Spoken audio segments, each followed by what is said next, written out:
Penguin Random House Audio presents The Cult of We. WeWork, Adam Neumann, and the Great Startup Delusion. By Eliot Brown and Maureen Farrell.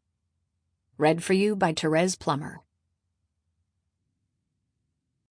For Dad, Mom, and Nick. Eliot. For Jason, Cecilia, and Annabelle. Maureen. Built into the speculative episode is the euphoria, the mass escape from reality that excludes any serious contemplation of the true nature of what is taking place. John Kenneth Galbraith, A Short History of Financial Euphoria. Author's Note. The implosion of WeWork in September 2019 was an astounding moment in business.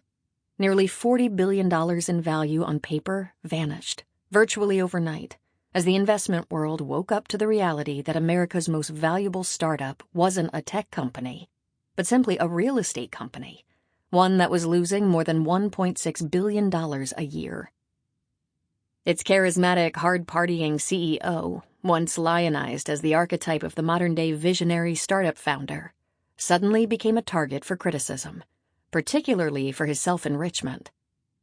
In the wake of the company's sudden unraveling, investors lost money and employees lost their jobs. The CEO left rich. As reporters covering the saga for the Wall Street Journal, we had seats at the forefront of this downfall, chronicling the company as it buckled and unearthing new details that became part of the story of its collapse. Still, despite an extensive reporting effort at the time, we were left with countless key questions unanswered. At the story's heart was a simple mystery. How did this happen? Why did some of the world's top investors and bankers fall under the spell of this company?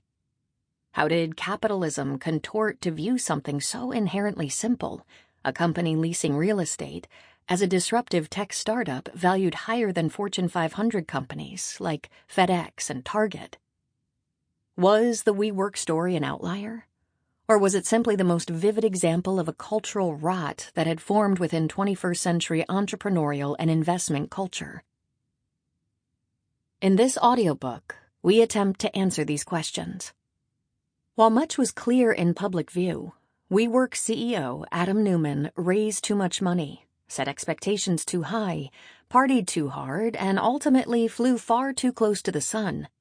A more complex tale lay in the underlying infrastructure that enabled the office subleasing companies' rise and fall.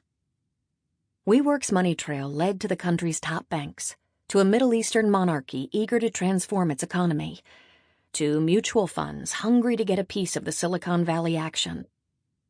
The trail led to an eccentric and insecure Tokyo tycoon who yearned to be taken seriously by the American technology elite. There was a whole system thirsting to believe in the vision of a messianic and charismatic founder and the profits he could seemingly deliver. It's a story about the toxic brew of confirmation bias, fuzzy math, and hubris.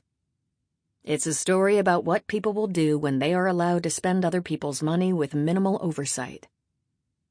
Our portrait of the WeWork saga draws on interviews with more than 300 individuals who have shared their time, knowledge, experiences, and materials.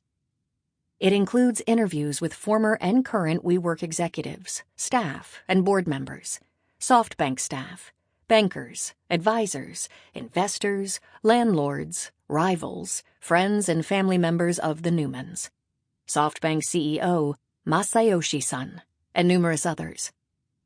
The vast majority of these people spoke on the condition that we would not reveal their identities as sources, with many citing non-disclosure agreements they signed with WeWork or other parties involved.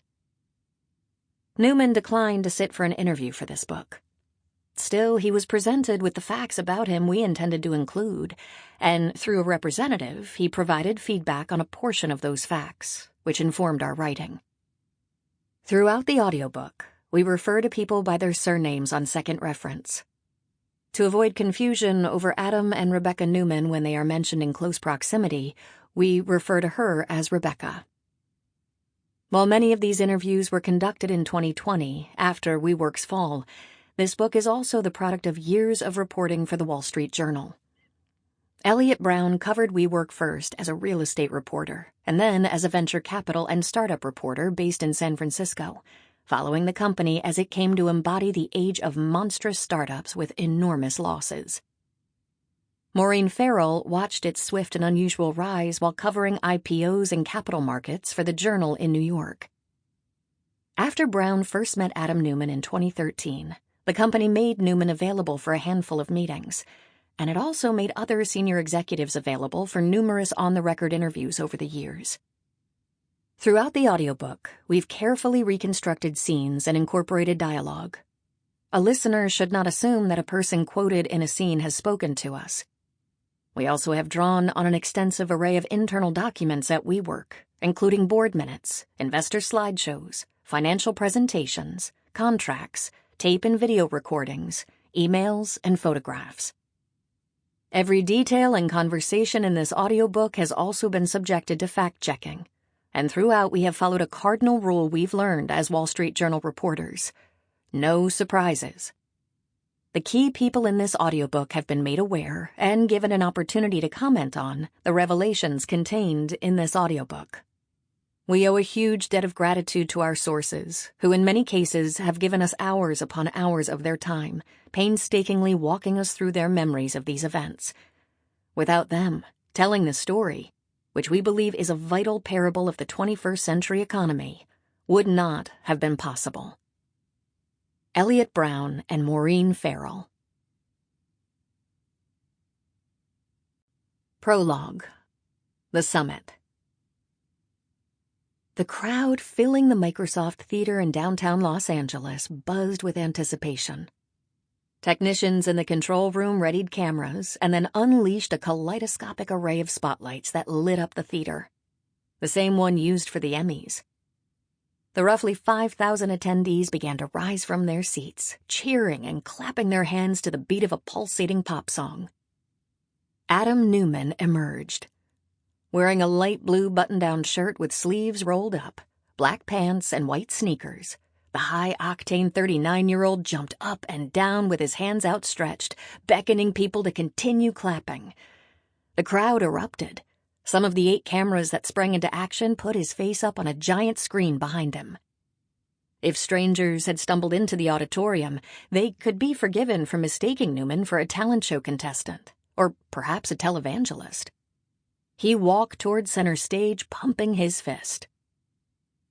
It was January 8th, 2019, and most of the youthful crowd was the staff of WeWork, the massive office-space startup Neumann had co-founded 9 years earlier. Neumann, 6'5" with a mop of shoulder-length dark brown hair, had summoned most of the company's employees from around the world for a 3-day confab called Global Summit. New recruits and veteran executives alike were tasked with soaking up a cascade of presentations extolling the company's virtues and its extraordinary growth. How WeWork was about people taking part in something greater than themselves, as the company's Israel-born co-founder often preached. How WeWork rental office space was about making a life, not just a living. How they were making the world a better place. In standard parlance, it was a corporate retreat. But Neumann didn't like to do things like other companies, even other startups. WeWork needed to be more. Everything had to be extreme. Startup culture turned up to 11. This was a company that boasted free beer on tap in its offices and piped booming pop music into its avant-garde bathroom stalls.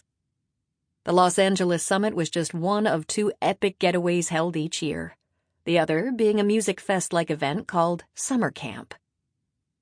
5 months earlier, WeWork had flown its global staff to the UK, busing them to a giant field an hour and a half outside London for a long weekend of inspirational corporate speak, capture the flag, and late-night dance parties. The company wasn't cutting any corners with its Los Angeles fet either. A day earlier, WeWork employees converged on Los Angeles International Airport, most of them traveling from the company's New York headquarters. A caravan of coach buses shuttled the staffers east from LAX to downtown, where they filled thousands of rooms across 19 separate hotels. To WeWork employees, it felt as if they occupied the whole downtown. Sample complete. Ready to continue?